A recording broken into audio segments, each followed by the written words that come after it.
mismo, y fuentes que lo documentan. Estamos hablando ya de ¿cuánto? 1804, más de 200 años. Entonces, ¿cómo reconstruir la historia de un hecho que no existió ni en su propia contemporaneidad? Es decir, cuando el método histórico lo que hace es acudir a unas fuentes.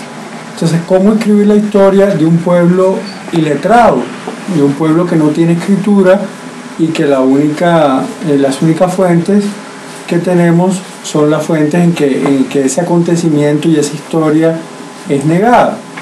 Entonces hay un problema epistemológico grande es decir, que da cuenta de la incapacidad de la historia para contar la vida del pueblo haitiano, que evidentemente sigue estando es decir, el pueblo haitiano es, digamos, el extremo de la alteridad para nosotros. Es decir, para nosotros Haití significa la alteridad extrema, y además es muy lamentable. Yo me abochorno porque yo he sido educado toda la vida a tener miedo de las religiones africanas. Pero en tu caso ese miedo tiene que ver con los efectos de la revolución haitiana en Cuba, ¿no? Porque vos estás más del lado sí, del oriente, digamos tiene que haber unas causas históricas que yo no he pensado, evidentemente, con el caso de Cuba. Es decir, la historia de Cuba, hay José Antonio Saco, es decir, el terror haitiano, es decir, la amenaza del terror haitiano, de la revolución haitiana, de la expansión, de la contaminación de Haití, como se le denominaba, fue el gran terror que utilizaron las élites nacionalistas contra, es decir, no queríamos independencia porque teníamos miedo de que pasara lo que había pasado en Haití, es decir, que se radicalizara el proceso y que no hubiera manera de controlar a los negros. De hecho, la conspiración de la escalera tiene que ver con eso, ¿cierto? Sí, la conspiración de la escalera, es decir, que es una cosa curiosa que dice Trujillo. Una de las cosas que dice Trujillo es que los contemporáneos no creían posible que los haitianos hubieran podido autónomamente hacer una rebelión. Entonces estaban culpándose entre ellos a ver quién era el que había instigado. Y en este caso fue igual.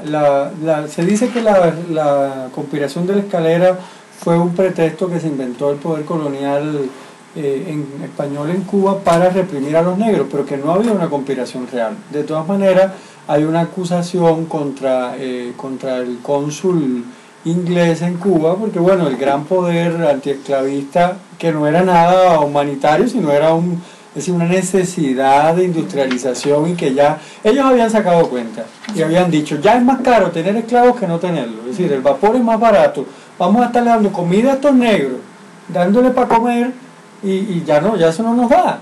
Era sencillamente eso. Detrás de todo eso no hay ningún humanitarismo ni hay ningún respeto realmente por las libertades. Pero digamos, es algo que está es decir, independientemente de los orígenes históricos que puede tener, es algo que está tan en la cotidianidad. Es decir, yo recuerdo como lo más terrorífico de mi infancia, el día de Santa Bárbara, que creo que es yo no sé si hay Santa Bárbara Santa Bárbara pero para nosotros Santa Bárbara es Changó. Es Changó. Para nosotros Santa Bárbara es la tercera esposa de Changó, Yansan, Oya. Lo que pasa es que yo le decía a Nilson que en Cuba Changó es hermafrodita, pero en la línea distinta de eso, pero bueno, esa es la pero de hecho como el carácter andrógino es súper marcado. Sí, no es hermafrodita, sino es andrógino. En todo caso, ni siquiera Lázaro y Santa Bárbara. En todo caso, el día de San Lázaro, discúlpame, Amalia, era un día terrorífico. Es decir, no dejaban salir a los niños de la casa, porque se decía que la gente de las sectas andaba buscando niños para sacrificárselo a Santa Bárbara. En una ciudad, mi universidad le dicen, en la Universidad de Oriente, en Santiago de Cuba, que es lo más cercano a Haití. Además que fue la ciudad donde se refugiaron la gente, los europeos, los franceses que huyeron de Haití con sus esclavos y todo eso. Y cuando empezaban a tocar los tambores el 17 de mayo, yo lo recuerdo y me erizo todavía, porque es el terror que te inoculan. Es un terror que está en tu educación más primaria. De lado y lado, ¿cierto? Tan Es particular. algo irracional, algo absolutamente irracional. Incluso hasta ahora. Sí. Porque a mí me pasa, por ejemplo. ¿Qué te pasa? porque yo recibí collares de santería y es como siempre estar como en la transición de, o sea, no de estar definiéndome, sino como de todo el terror que está infundado como por todo el tema de la africanía, y además en Colombia que es tan católico y tan sagrado corazón. Santurrón, sí. Entonces sí es complejo. Yo no sé si ese miedo que ustedes rastrean, y yo no creo que nos alejemos mucho de ahí si pensamos eso impensable como algo articulado a esas emociones, ¿cierto? Porque uno piensa, por ejemplo, en el nivel de la traducción, esa novela de Gary Victor que me interesa, ¿no? Que se llama La piste de sortilège, que es un recuento de la revolución haitiana en clave católica, o al revés, es un recuento de la revolución haitiana en clave buduista. Están los dos mundos paralelos, ¿no? Y allí hay palabras que uno no puede traducir, primero porque no existen, ¿cierto? Pues porque no hay cómo decir que un tipo que se cambia de piel, que se pone la piel al revés, no es una bruja, no es, ¿qué más tenés? No es un zombie en este caso. No hay cómo poner esa cosa en una lengua a otra, ¿cierto? Pertenece a esta realidad exclusiva. Además que no tiene una categoría dentro de esa otra lengua. Tiene, dentro de esa lengua en que existe, tiene una categoría. Pero sí. Pero eso, es un ser de cierto tipo, ¿cierto? Es un ser religioso. Pues, entonces, me parece que ahí en ese nivel de lo innombrable porque no hay palabra, o de lo innombrable porque es un sentimiento que hay que sujetar, o porque es un otro que hay que mantener alejado, ¿no? Estamos todavía acá. Por eso empezaste por ahí, ¿cierto? Porque hay que ir a la alteridad hay extrema. Hay una cosa ahorita pensando con esa gran pregunta que usa tú yo de decir, ¿qué es el hombre? Que es digamos, uno de los conceptos centrales del capítulo. Esta semana tuve una lectura en una conferencia de Jesús Martín Barbero, que dieron una Luis Ángel él usó el concepto de multiculturalismo versus universalismo en la Constitución de 1991 y desgranó, y él se preguntaba, ¿y por qué pensar que nuestro Dios es el Dios verdadero? Es decir, él habla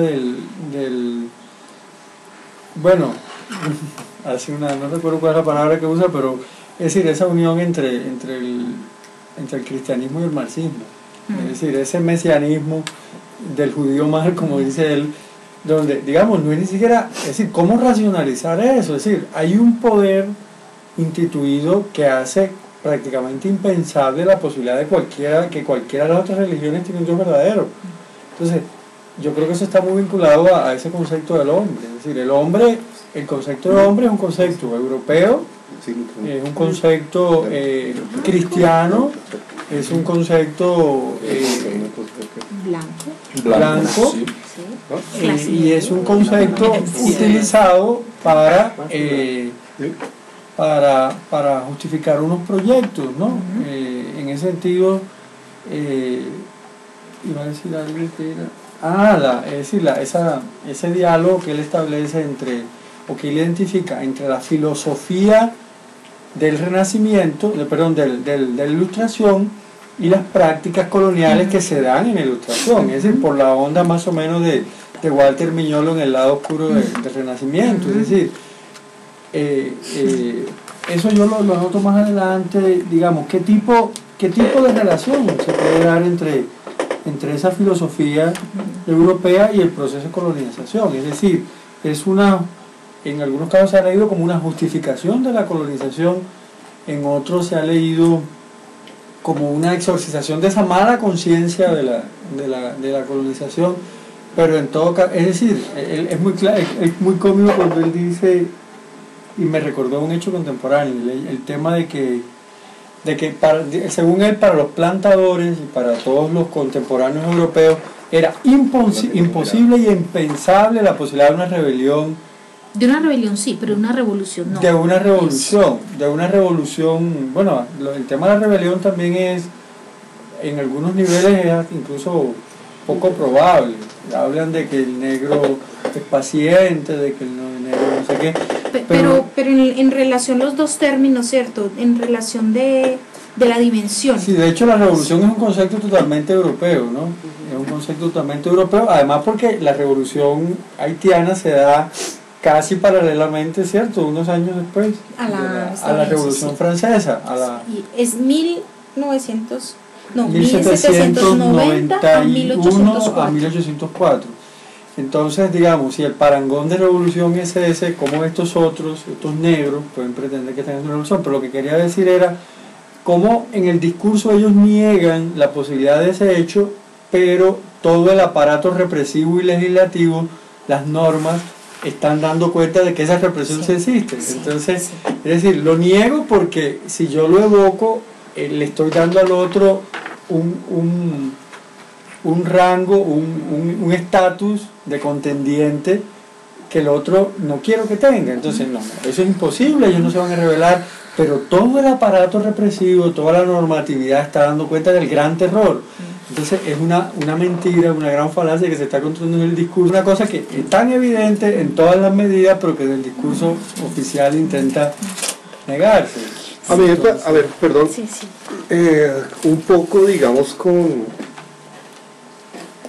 pues tratando como de pensar lo que está diciendo Kevin, yo tengo un problema, digamos,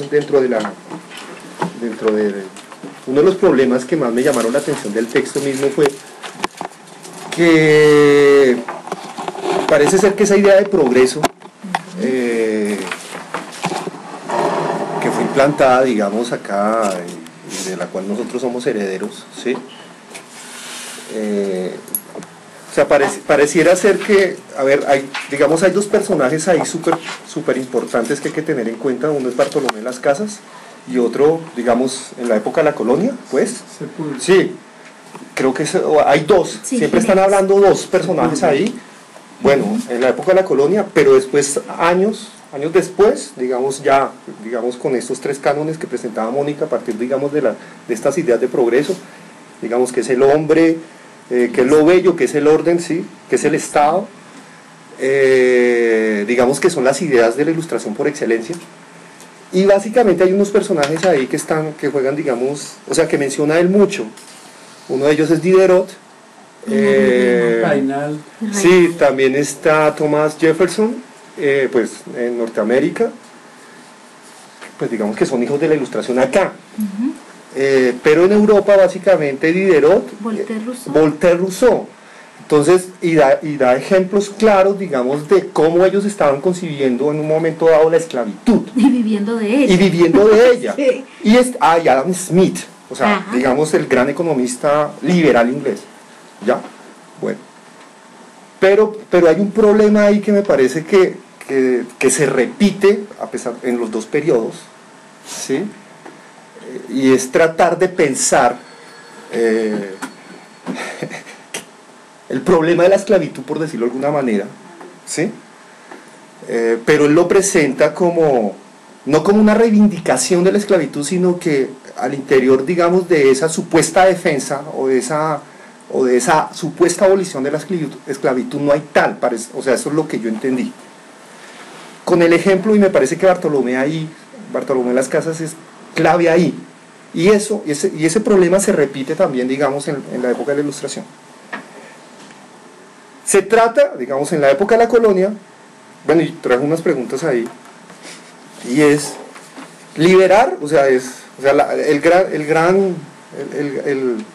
gran proyecto, digamos, en la colonia es la liberación de los indios, pero tienen problemas con los negros, y a ellos no hay que liberarlos, ellos que sigan siendo esclavos, porque son considerados, o sea, y así lo pone, le da esa categoría